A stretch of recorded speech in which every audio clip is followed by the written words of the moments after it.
Hi, welcome to The Juice, the ADHD-friendly podcast that skips the small talk and gets straight to the good stuff.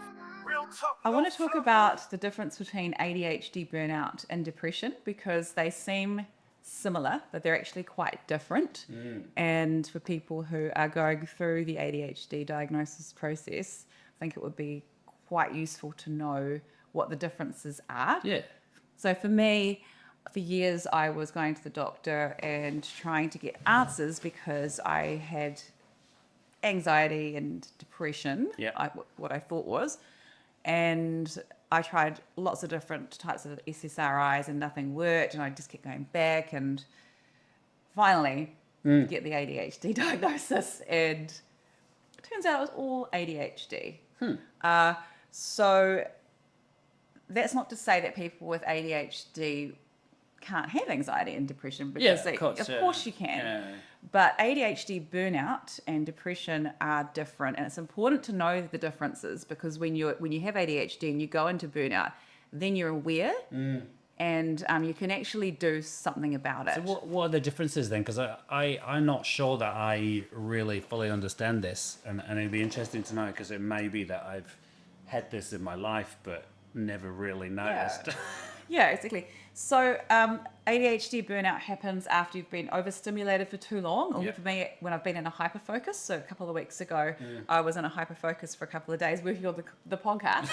And I wasn't sleeping or eating. And I was just loving it. Absolutely in the zone. It was incredible.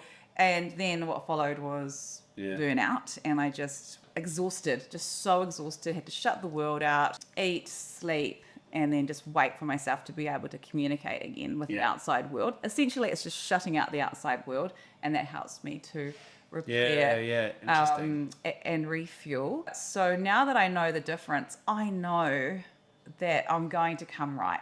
I know that it will pass, and I know what to do about it in order for it to pass, which is to rest and refuel and let myself just naturally come out of it.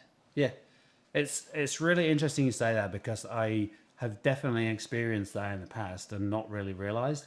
For me, it's been slightly different in that I just push on through. Like I haven't owned my own business for the last 16 years or so. I haven't been able to stop. So there is no kind of burnout and fade back in. It's just a push on you go. And if you're tired, tough, just get on with it, you know? You gotta get stuff done. Like there's people there relying on you, and taking time off just not an option. So I don't know whether this is something I've just been in for a long time and never really even noticed. Yesterday I woke up and I was like, I just can't do anything today. I just laid on the sofa and watched movies and fell asleep, which I never do during the day. And it was actually really nice. I felt quite reset afterwards. I don't know, maybe it's something I've experienced and just not realized. Yeah, well, that's what I was going to ask you next. Do you think that you might have been experiencing ADHD burnout while you were pushing through? Who knows? I mean, possibly, yeah. I because I didn't know that was a thing, or even that I had ADHD, that I wasn't even aware that was what was going on. And I would, in order to reset, I would do something very physical, like a big long man bike ride, probably get drunk. Yeah. Because that's sometimes a good reset for me, because then the day after I can't do anything. Yes. So I would use that as a way of just like evaporating everything out so that I could get back to where I was. I mean, this is not something I do very regularly, by the way, but it was a method where I could actually put myself in a position where I had to stop. Because you ordinarily can't, because there's so much guilt and shame attached to resting. And also you've got all the tabs open. So while you're resting, you're thinking about a million other things. But for me, it's to the stage where I just completely shut down. Right. And so it's fascinating to hear that you were able to push through that. And I wonder if... I'm not sure I was able to. I just had to. Well, you had to, but then eventually... that has to end, doesn't it? Because normally how that manifested for me was I would go on holidays. So I'd like have one holiday a year. There might just be a couple of weeks or whatever. I would go on holiday, and the first 3 or 4 days of the holiday, I would get sick, like really horrible cold or something like that. and I would just be like flat on my back, unable to do anything for a few days. And then I'd come right and I would be able to relax, and I'd get to the end of the holiday and I'd just be getting to a state where I was feeling good again, and then be back into it. So it's constantly kind of never been able to fill the tank properly. Yeah.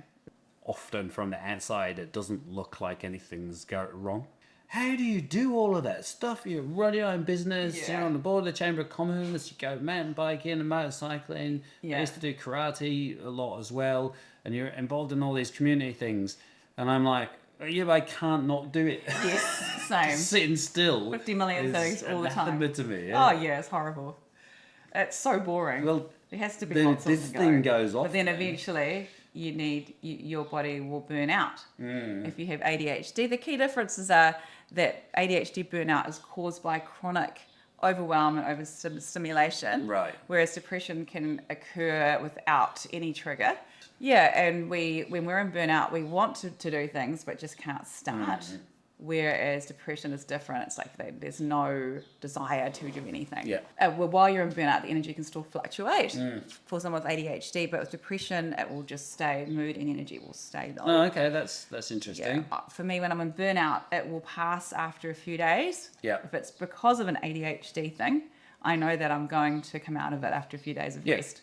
Do you plan those things, or do you just like go, okay, I'm in it now, so I just got to make sure everything else goes? Do you think I would plan? No. But I think it's polite to ask, isn't it? I'd love to. Imagine that. Well, no, but That'd be I great. guess I'm thinking, like, if you know you've got a big project you're working on, Yeah. would you then, at the end of that, make sure you keep a day or a day and a half? No, because in my mind, I'm still superhuman and I'm still going to be able to do all the things. Yeah. I'm not going to burn out, but I know that I do. So I'm still I trying guess you to never really lie to know when it's myself. going to happen. Either. These are ADHD lies. It's like, when we think we can do two ADHD social things on one day. That's another ADHD lie. I can do that, you see. I do really enjoy social environments. Like, it's weird for someone who has ADHD, because I know that, because often people they just get overwhelmed by those. I actually really enjoy so. Right. Like, for me, sometimes a reset from being overwhelmed is to be around lots of people and be out and just like having fun, going to a gig, Right. or doing that thing. That actually can be a big reset for me. I don't know why that is. I'm not sure if it's just a change, and the change is enough to kind of satisfy my desire for something new. That's interesting, isn't it? Because for me, it's a little bit potluck. I never know what's going to help. But when I'm in burnout, I've learned now, for ADHD burnout, to just let myself, it's okay. You can just rest now. It's like, no one's going to die if you don't do all the things today. I guess one of the main reasons I wanted to talk about this is because I know how prevalent it is. I've had so many comments, people reach out to me through my TikTok who are experiencing ADHD burnout or were misdiagnosed with depression and anxiety for years and wondering what's wrong with them. Yeah. Like I was, actually nothing. Well, Everything. Hang on a minute. Wait, that's not. That's way worse, though. Yeah.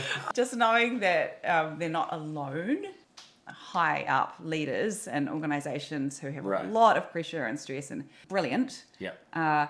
And now actually experiencing these ADHD burnout phases and for them to know that there is support and it's okay. Yeah, fascinating. I think that's a really interesting point to raise, is that, as we're kind of working through this podcast and doing more episodes, people out there who are listening, if there's something you want us to talk about, do let us know. You can get in touch with us. Do we have an email? Yeah, I'm sure we do. Anyway, you can find it on the podcast. It'll be there. Just look on the little words at the top or whatever that's called. There'll be contact stuff in there. And if there's stuff you want us to talk about, let us know. If you've experienced it, likely we have too, to a degree.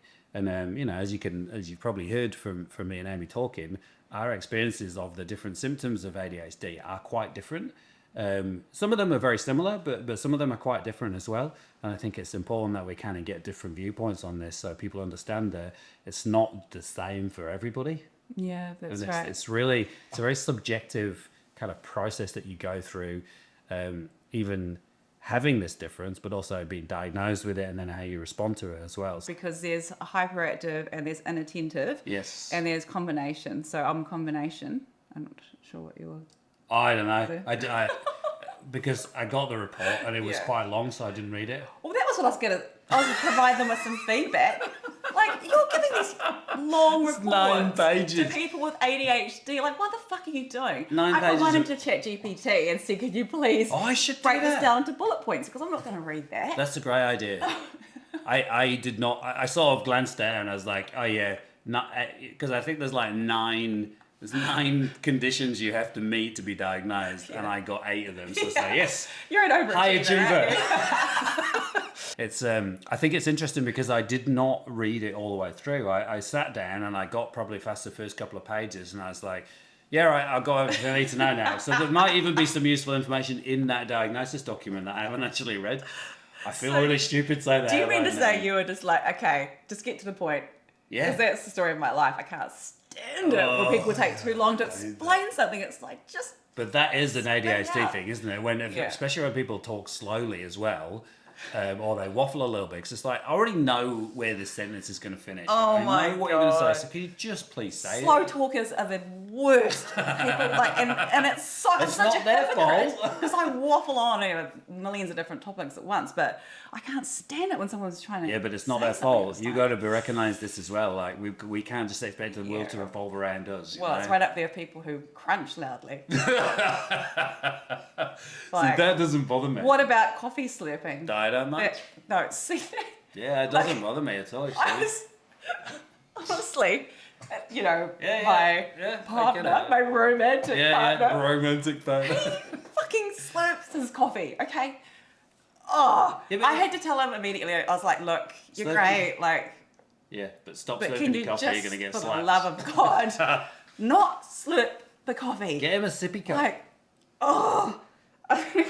Why does he do it? Is it because it's too hot and he wants to cool He it down? said it's more enjoyable to drink that way. Okay. People slurp wine, I guess. It's maybe it gets to like all the aromatics there in your mouth.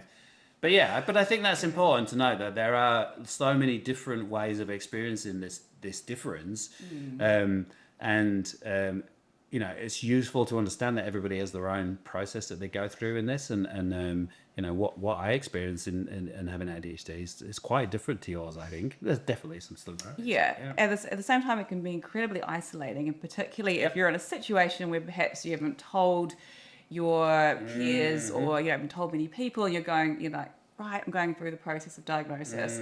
It can be really confronting and isolating and draining, and you know there's a lot of emotions a lot of things that come up because you're going to have to go back through to your childhood and reflect, and quite often it's like, wow, if only I'd known sooner.